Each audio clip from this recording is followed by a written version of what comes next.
And we're back to learning Photoshop in the year day 156. And let me show you how to zoom. Easiest way to zoom, I think, is to use the mouse wheel. Just press Alt, so that's going to be the short key, and then you can zoom in and out using the mouse wheel. And then I think one short key to remember would be Ctrl 0, because this is going to center your image according to the size of your window. You can find that under View, so here is ± for zooming in and out, and then Ctrl 0 for fit on screen. You can also make it to 100, 200%. And then we have a zoom tool.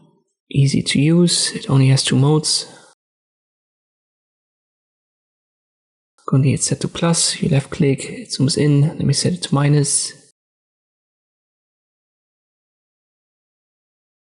You can also set it to one mode and then hold Alt and it's going to switch to the other one. Here we also have 100% fit screen and fill screen. So this is basically Ctrl 0 again, fit screen. And what you can also do with this tool is to left click and then move the mouse. If you move it to the right hand side first, it's going to zoom in, and if you still hold and move it then to the left hand side, it's going to zoom out.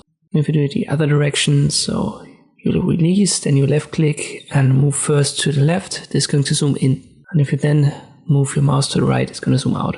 So the first direction is always for the zoom, second for the zoom out. And once again, Ctrl 0 is an important short key to know, and I like to use Alt and then the mouse wheel. And this is how you can zoom in Photoshop. Hope this video was helpful, thank you for watching, and I'll see you next time.